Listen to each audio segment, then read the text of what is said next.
Hello and welcome, I'm Thomas Porteous and you are watching NewsX World. Let's take a look at some of the top stories of the hour.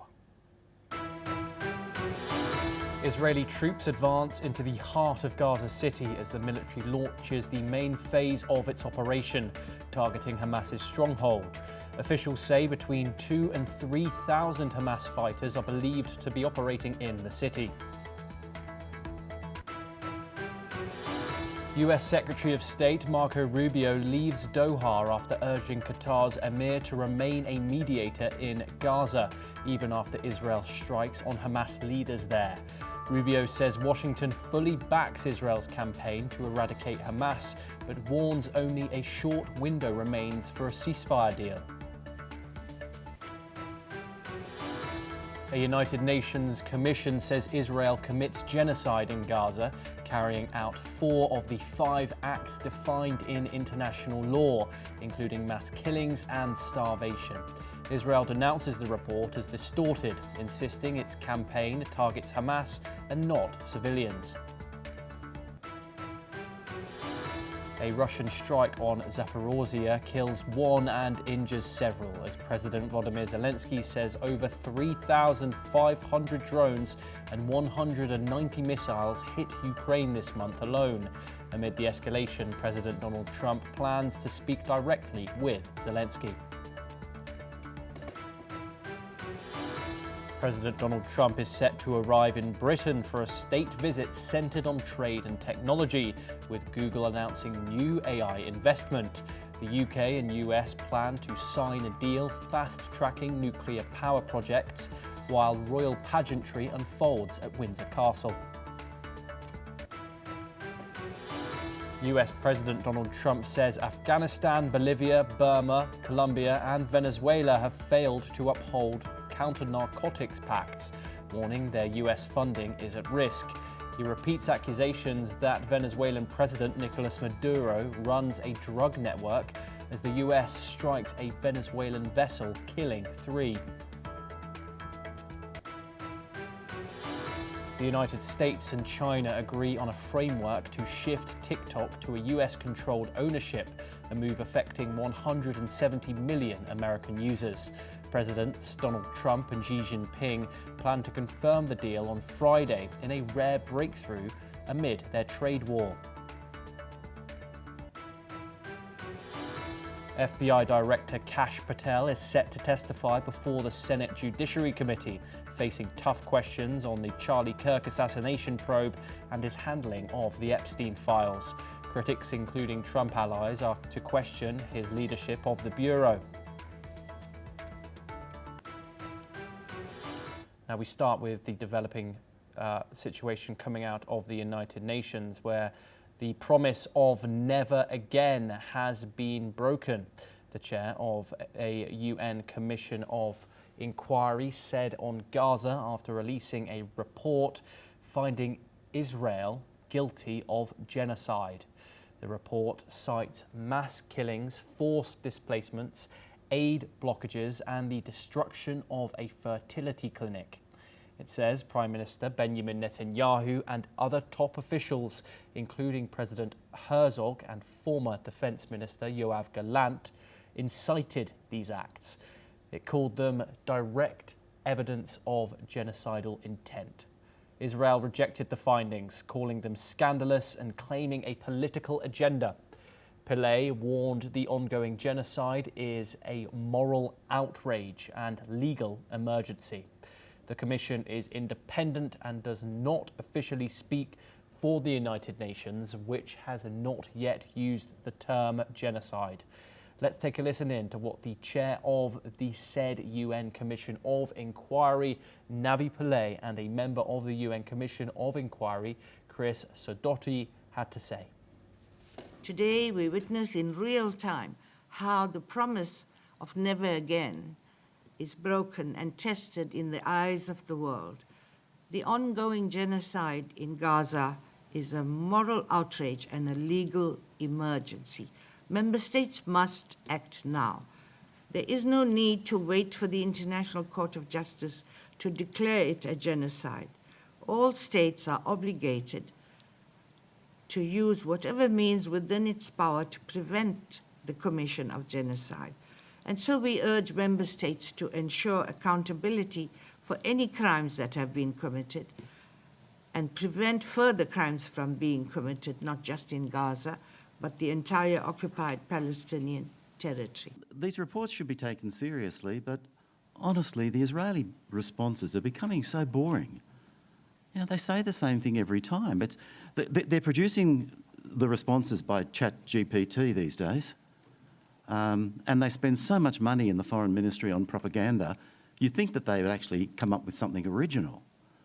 I would want them to engage with the evidence, but they never engage with the evidence. They put the report into ChatGPT, and then they put out the standard response. So no one takes it seriously, and Jamie, you shouldn't either. We're now joined by Ali Mohammed, a Bushback. He's an independent Palestinian researcher joining us from Cairo in Egypt. Thank you very much, Ali, for joining us here on the programme. Ali, how significant is this that a UN Commission of Inquiry has formally accused Israel of genocide, even if the United Nations itself, of course, has not used that word? Thank you, Thomas, for having me. The thing is, it's meaningless, Thomas, honestly speaking, because there is no one can stop and hold Israel's attack in Gaza City or Gaza Strip, also in West Bank. So the description or calling the genocide or calling ethnic cleansing, it will not make any change. Despite Israel deny this accusation and this also consider it as a propaganda and anti-Semitism, that will not make a change. Maybe that will impose the morale of the Palestinian on the ground, the United Nations giving them some support, and there is some attention turned from the international community. Until and unless the war in war, the world, it will not make any change. Threatening and describing the situation on the ground, it will not make any change until and unless there is no an action. And this is the significant issue, and the Western country and the whole international community, it's only witnessing and silence without anything. Condemnation and denouncement will not make a change on the ground. Yes, How many countries condemned the Israelis' airstrike in Qatar and also in Gaza, and they are going to recognize the Palestinian statehood, but on the ground there is nothing. Yesterday night, Ali, quickly, apologies, we'll move on to what's going on in the ground in just a second. But this report, it names Prime Minister Netanyahu, President Herzog and former Defence Minister Yoav Gallant of directly inciting genocidal acts. What kind of accountability should the region be pushing for here?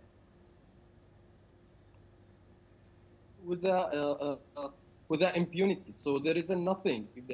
As acting as it's over the international law, as over the international conventions.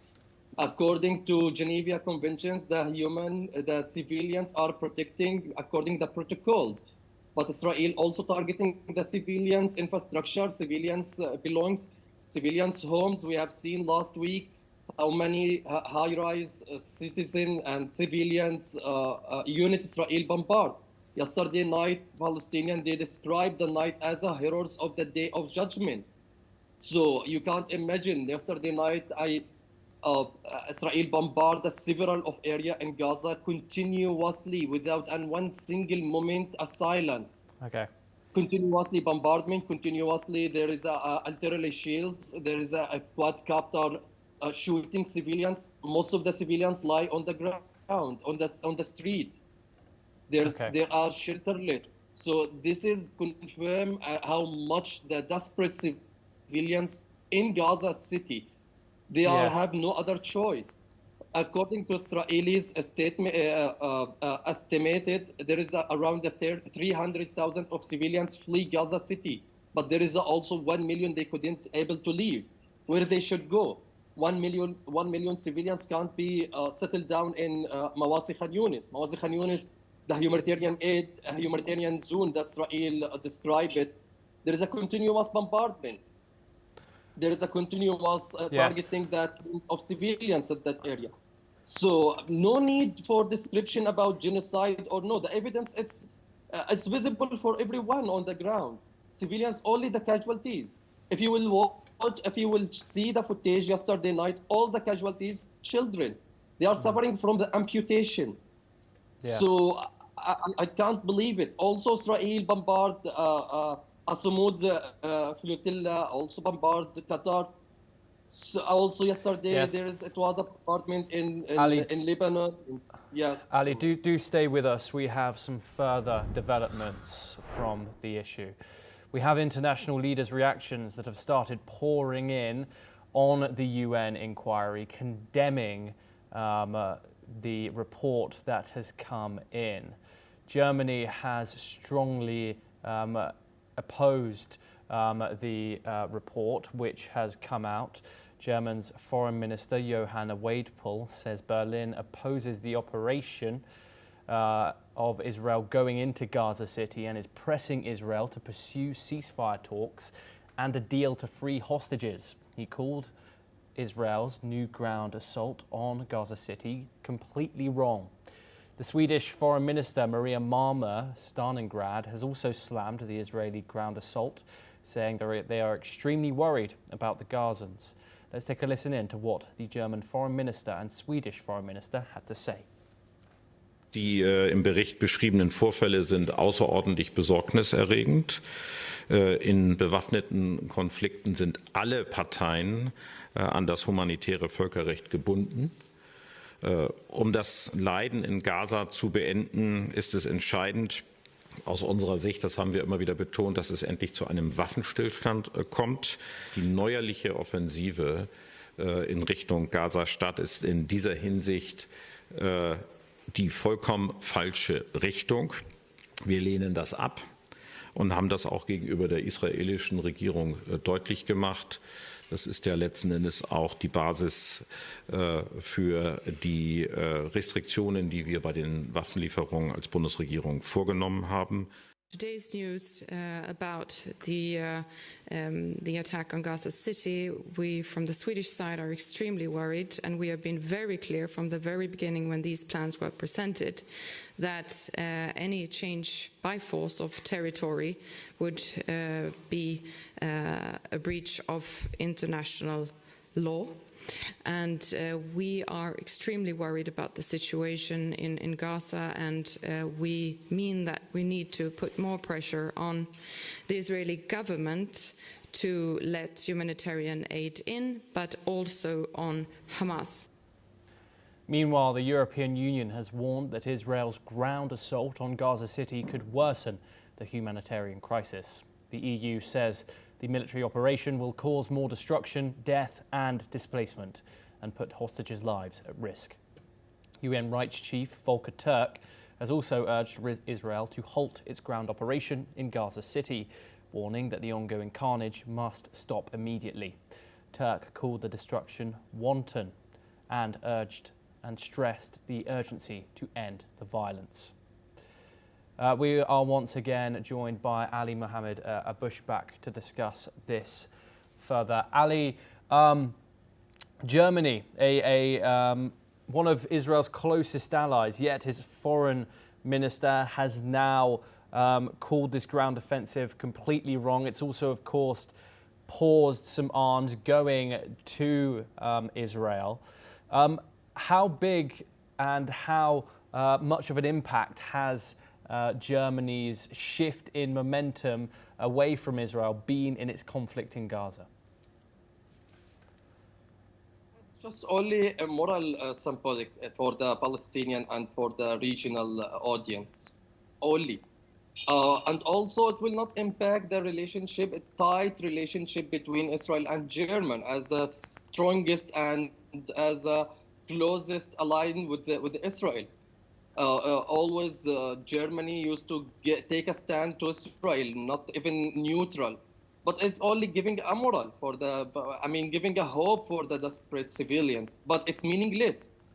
Urge and calling for ceasefire, it will not make a change on the ground. It's not a change maker on the ground, as well as condemnation. It will not. I'm confused. If United Nations urge the international community to take an action, and also international government, the Western government urge to take an action, They are urging whom? They are calling whom to take an action.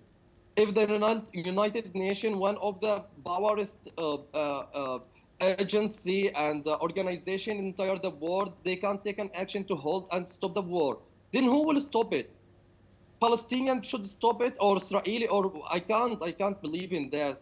It's only giving a morale. It's just only by speech that do not put themselves in the elimination of their community, because there is a protest, continuous protest in Western country, as well as today in Israel itself. There is a huge protest taking the street in Tel Aviv to demanding to stop the war.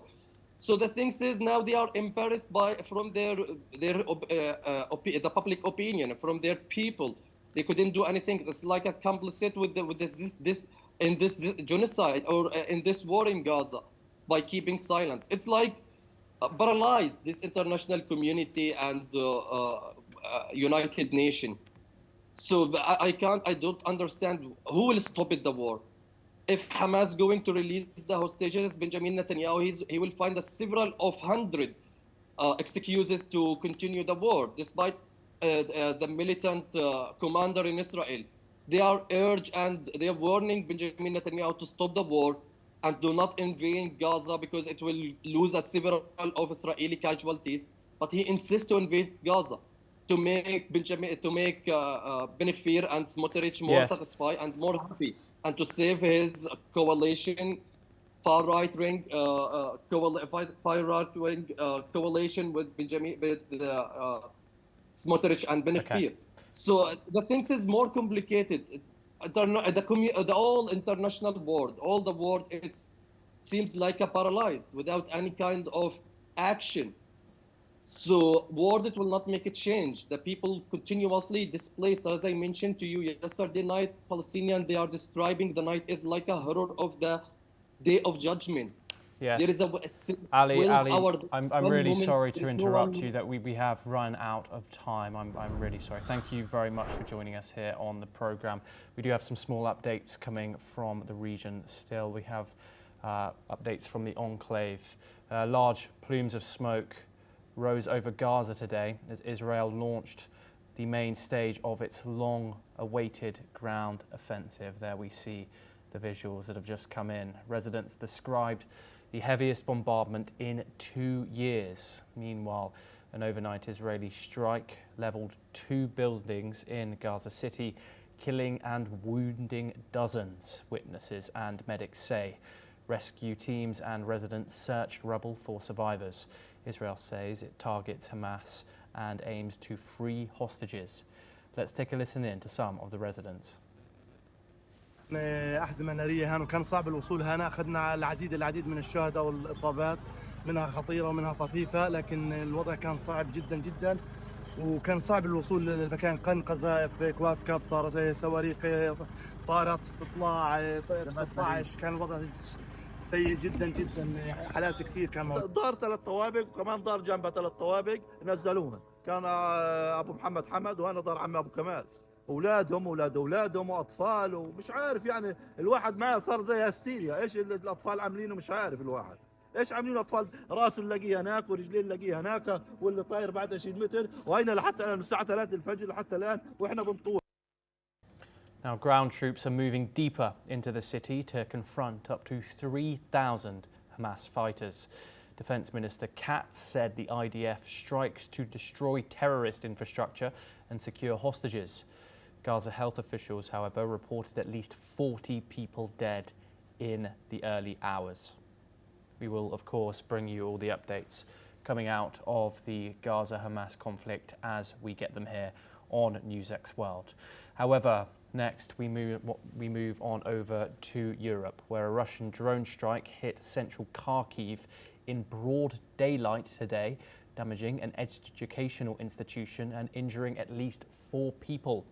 One university employee was among the wounded, and video from the scene shows a massive explosion in the city's Slobodisky district. Meanwhile, 2 people were killed and 14 others injured in overnight Russian attacks on Zaporizhzhia and the surrounding Polotivsky district, according to regional officials.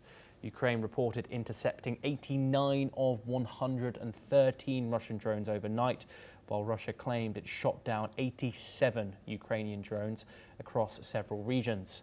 Ukraine also said it struck a Russian oil refinery in Saratov, while Russia targeted a Ukrainian gas facility in Sumy. President Zelensky says Russia has launched over 3,500 drones and nearly 190 missiles this month alone, calling for joint air defense efforts to counter continued aerial assaults. These claims have not been independently verified.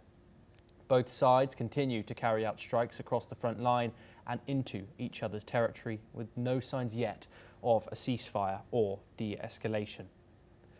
We are now joined by Alison Mutler. She is the former Associated Press Bureau Chief in Romania, and she joins us live from Bucharest. Thank you very much, Alison, for joining us and taking the time and speaking to us on this issue. Let's start, Alison, with these strikes on Kharkiv, a highly contentious place in this war. Russia's daylight drone strike on Kharkiv, it targeted an educational institution. What does this say about the evolving nature of Moscow's campaign and, of course, its willingness to target civilian areas?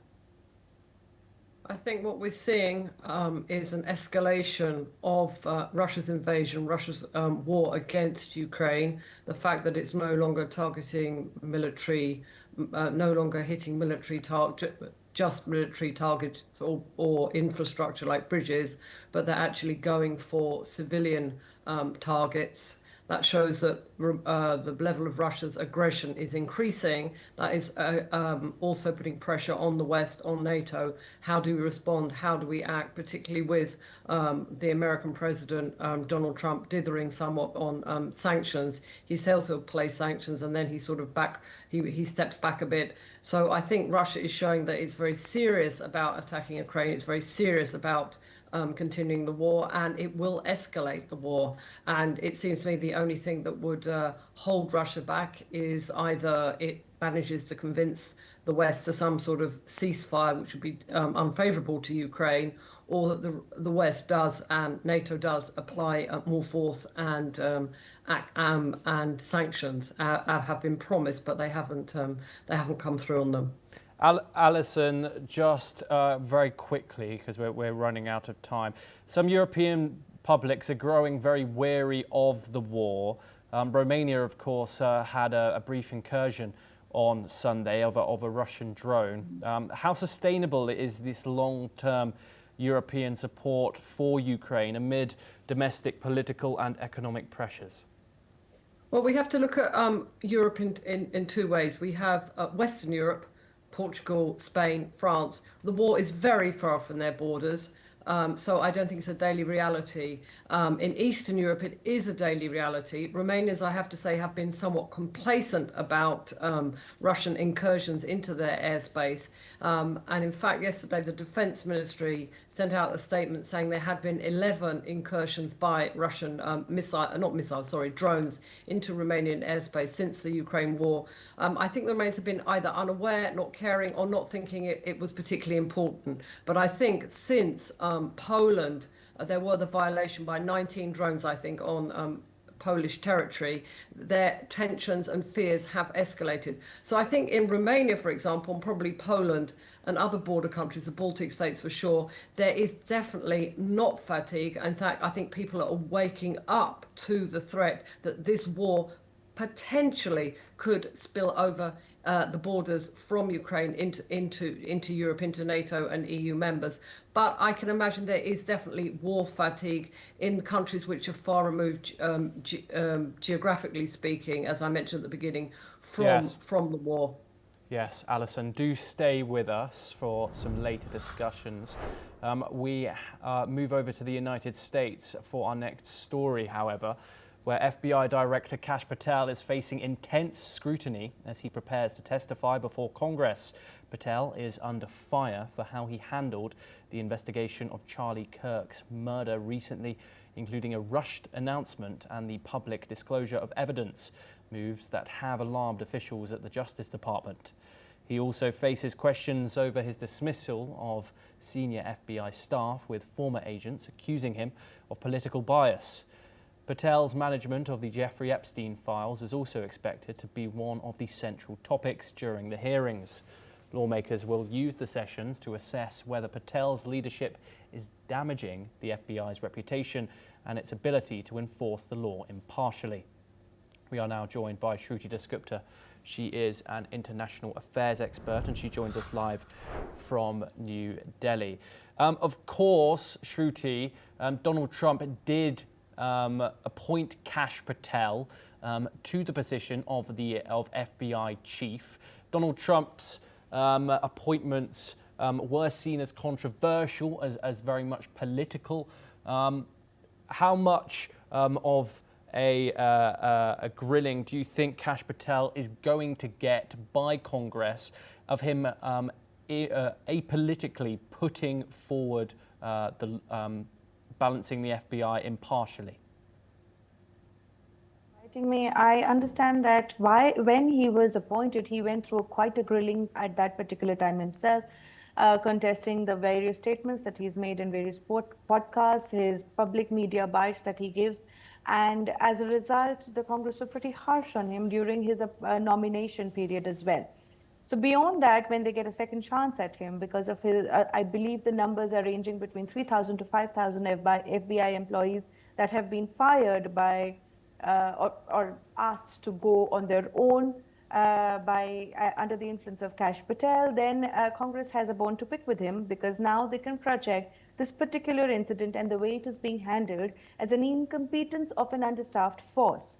So this is something that is going to come down very heavily on him. What he faces Congress on is also why the former FBI agents telling the world that this is political. Their firing is nothing to do with their incompetence or their political leaning. It is more about Kash Patel's political leaning and Trump administration's proof that they can downsize the governance bit of it and make the government of USA more profitable. So he faces a very tough charge ahead of him.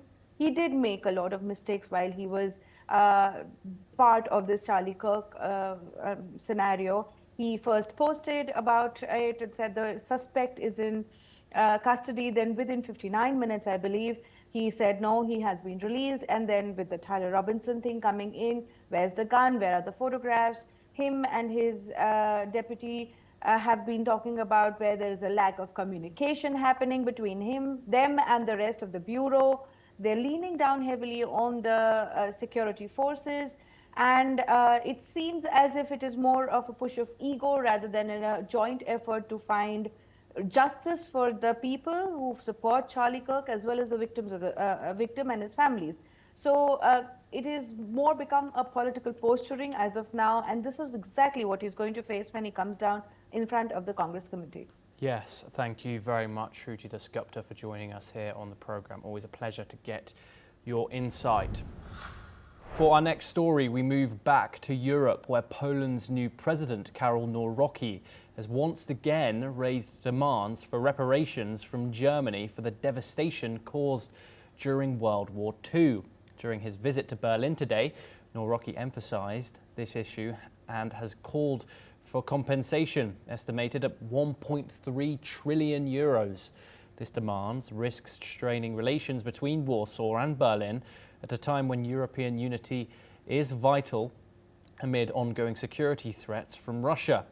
German officials reaffirmed that the matter is legally settled, referencing a 1953 agreement under which Poland waived further claims. Okay, we move on to some more news from Europe, where in a press conference with Alexander Stubb, Latvia's President Edgars Rinkēvičs has called for the development of more effective anti-drone defence systems within NATO. He called that deploying costly air defence missiles against relatively inexpensive drones is not a sustainable strategy. Let's listen in to what he said. The decision by NATO to put Eastern Sentry, the decision of NATO to increase air defense capabilities of the eastern flank is appropriate and right response. However, what we need to learn from this situation is that, and at this point, anti-drone defense systems in NATO countries still need to be developed. Normally, you don't use very expensive air defense missiles to shoot down rather cheap drones. Russia's war of aggression in Ukraine is our war. Russia's escalation of its war in Ukraine to include incursions of European airspace is simply unacceptable and calls for a clear response. That's why I welcome the actions undertaken by NATO in the form of Eastern Sentry. And of course, if you look at what happened in the margins of Finnish territorial waters at the end of December last year, NATO was able to create an immediate response in the form of the Baltic Sentry. And NATO has now done the same thing with Eastern Sentry in making sure that similar incursions don't happen on the eastern flank by setting up strong air defenses. Okay, we are once again joined by Alison Mutler. Alison, we've just heard a couple of updates from European politics. Alison, first of all, let's start with Poland. President Nawrocki, the new Polish president's visit to Germany, he has reignited the call for 1.3 trillion euros reparations from Germany after their actions in World War II. Why do you think this issue continues to resurface, especially with Nawrocki bringing this to light? And do you expect this to develop further? Well, Nawrocki, I don't think actually expects to get that money back, but he does want to raise the issue to make it a public issue, which does expose divisions in Europe, which is exactly what Russia wants during this hybrid war. Obviously, Nawrocki is playing, he's a new president, he's got to show he was in agreement with Donald Tusk over the incursion of the Russian missiles into, the Russian drones, I shouldn't say, but the Russian drones into Poland's airspace. So he has to show that he is different, that he is a true Polish nationalist. And so he's raising an old issue that Poland itself, it's true, under communist times, agreed to. So I think he's actually playing, first of all, I don't think he expects to get any of the money back. Romania itself has reparations it wants back from Russia, but that's another for gold that was sent to Russia during the First World War. That's another story. I don't think he expects to get back the reparations, but he needs to make a stand for the people who voted for him. He's a new president. Last week they had this incursion by Russian missiles, which was I think a terrible shock to the Poles, and it has raised awareness across NATO, as you mentioned, about Eastern Sentry to bolster defence along NATO's eastern flank. So I think he's doing this to create a new subject and also to show a distancing from Donald Tusk, who's a pro-European. Whether he is serving ulterior motives, I couldn't say, but it is definitely to bring something new to his audience, to his voters. Alison Mutler, unfortunately we have run out of time, but pleasure to have you on the programme, and thank you very much for taking out the time to talk to us. Well, as we've said, that is all that we have time for, but we will continue to bring you more updates from around the world. Thank you.